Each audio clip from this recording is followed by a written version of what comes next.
अपनी बड़ी दीदी को मीनल कुछ बताना चाहती थी, मगर फ़ोन में मैसेज लिख चुकने के बाद भी वह सालों से उसे पढ़ तो लेती, पर भेजने का साहस नहीं जुटा पा रही थी। आखिर क्यों? सूरज निकलने में भी कुछ वक्त था।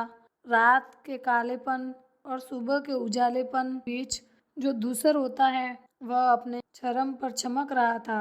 चारों तरफ एक सर्द खामोशी छाई हुई थी। मुर्दा सी खामोशी का हनन तब हुआ, मिनल एकाएक हड़बड़ा कर उठ बैठी।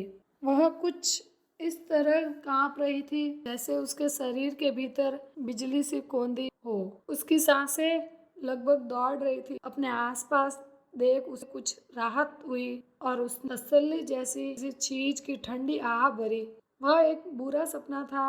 उसे अपने सपने पर खींच हो, ज्यादा खींच, शायद इस बाबत की आज भी कोई बुरा सपना आने पर वह बच्चों सी सहम जाती। उसने घड़ी की और देखा तो एक निराशा ने उसे घेर लिया। वह घंटों का जोड़ भाग कर कि उसे याद हो आया कि कमरे में वह अकेली नहीं। उसे हैरत हुई कि जो कुछ सामने हो कितनी आसानी से भूला जा सकता। वह धीमे कदमों से हॉल की तरफ बढ़ी। उसे यह देख राहत हुई उसकी हलचल से रजत में कोई खलल नहीं पड़ा था। वह अपना सपना भूल एकटक रजत को निहारने लगी जिसे आप प्रेम करते। उसे चैन से सोते हुए देखना भी अपने आप में बहुत बड़ा सुख। वह खड़ी हुई और धीमों से पूरी सावधानी बरतते हुए ताकि कोई शोर न हो कमरे में टहलने लगी। अनायास की कांच की लंबी खिड़की के सामने आकर उसके कदम ठिठक गए। उसकी नजर कांच की लंबी खिड़की से बाहर पड़ी तो उसकी आंखों में जादू भर आया। खून घने पाइन और देवदार के पेड़, हर जगह बर्फ और धीमी पड़ती बर्फबारी, दूर शून्य में दिखती हुई पहाड़ों की एक दूसरी परछाई। उसे ऐसा लग रहा था जैसे यह लैंडस्केप वास्तविकता में न होकर किसी महान चित्रकार की उसके सामने की गई कोई पेंटिंग हो। यह नायाब नज़ारा धीरे धीरे उस भीतर उतरने लगा।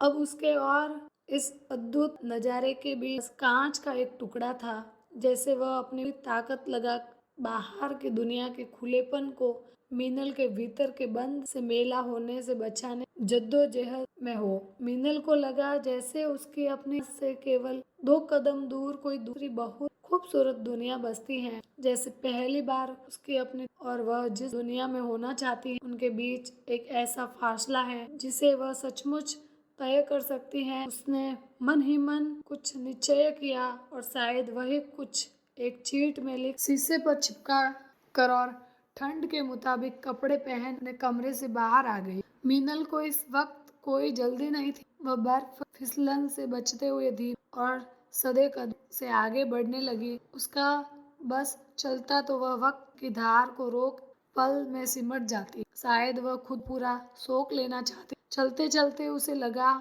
यह वही समय है जब सब कुछ बहुत दूर नजर आता है, हमारी पहुंच से बिल्कुल बाहर रह जाते हैं, केवल हम और बच जाता है हमारा नितांत अकेलापन या मीठा एकांत। वही समय है जो हमें परत दर परत खोलते हुए खुद ही के सामने उधेड़ कर रख दे। हम अपने भीतर झांकते हैं साहस से या किसी मजबूरी वश और खुद को आर पार देखते हैं। पहले घड़ी देखते हैं, देखने के बाद जो घंटों का हिसाब करना रह गया था वह अब सालों के हिसाब का रूप ले चुका। शायद सच ही है जो कुछ भी हम सोचते हैं करते हैं वह हम तक वापस लौटता है, और वह भी जीवन में। मिनल चलते हुए बहुत जा पहुंची थी और अब आसपास कोई जगह देखने। जिस जगह वह बैठी वहां से दूर की पहाड़ियां भी एकदम साफ दिख रही। शायद इसलिए ही उसने यह जगह चुनी। उसे पहाड़ों से एक लगाव हमेशा से रहा था। दूर पहाड़ियों की पर पड़ी बर्फ की सफेद चादर उसे इस कदर आकर्षित करने लगी कि उसने वह बर्फ नजदीक से देखने की जगह अगले जन्म बर्फ की चादर को हो जाने की कामना की। होने को तो जिस पगडंडी पर चलकर वह इस जगह तक आई थी ढेर सारा बर्फ वहां भी जमा था, लेकिन उसकी सतह से वह साफ सफेद होने की जगह धूल से मटमैली हो दागदार सी प्रतीत होती थी। यही कारण रहा होगा जिसकी वजह से इस बर्फ ने उसे इस कदर प्रभावित नहीं किया, न ही इस बर्फ से गोले बना हाथों से कुछ खेलने की कोशिश की और न ही इसकी छुअन के ठंडेपन को महसूस तक किया। वह उसके होने को जैसे नकार कर बिना कोई दिलचस्पी दिखाए आगे बढ़ती गई थी। शायद जब हम किसी चीज को दूर से देखते हैं तो उस अनजान के झुरमुट कुछ सुखद होने की आशा ही हमें विस्मित करती है। जब तक हम उस अनजान को नहीं जानते और उसके पास नहीं पहुंच पाते जाते, हमारा यह भ्रम बना रहता है और जैसे ही हम अनजान के नजदीक पहुंचते हैं, हमारा यह भ्रम कुछ यूं बिखरता है मानो भीतर बहुत कुछ टूट गया हो।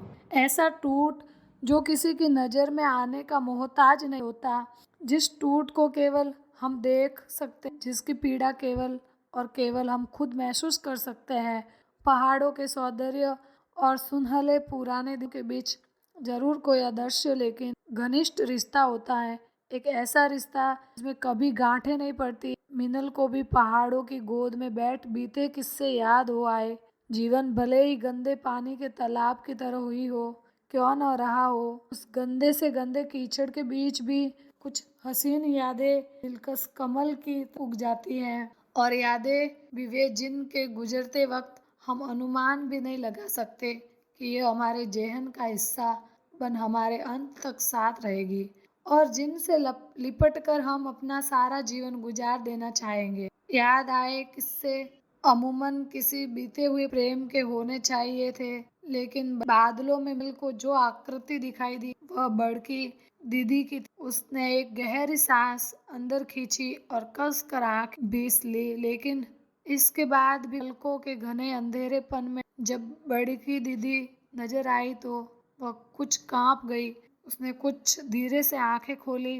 यो बड़की दीदी को याद करने की खास वजह नहीं और इस वक्त तो बिल्कुल भी नहीं, पर शायद हमारी जिंदगी कुछ चुनिंदा खास लोग हमें इसी तरह याद आते हैं, बेवजह और बेवक्त। बड़की दीदी से उसको एक अरसे से मुलाकात नहीं हुई है। उसे अचरज हुआ कि इतना समय बीत जाने पर भी उनकी छोड़ी छाप अमिट थी। बीते हुए दिन और ज्यादा पुरजोर तरीके से उसके सामने तैरने लगे थे। अतीत और वर्तमान के बीच की रेखा मध्यम होती हुई एकदम धुंधली पड़ चुकी थी।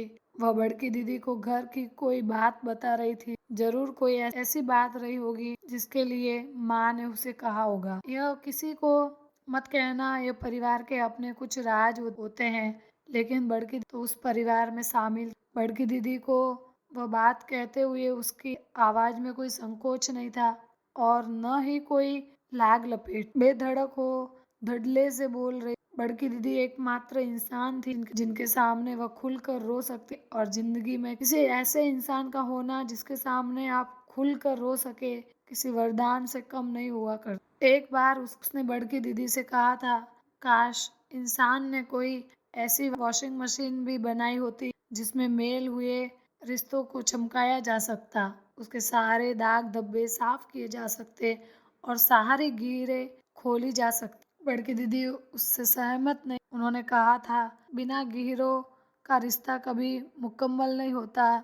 जब तक दो लोग गीरों को खोलने का खुद तकल्लुफ न उठाए या उन गीरों के साथ भी अपने रिश्तों को न सहजे पाए, वह रिश्ता मुकम्मल कैसे होगा।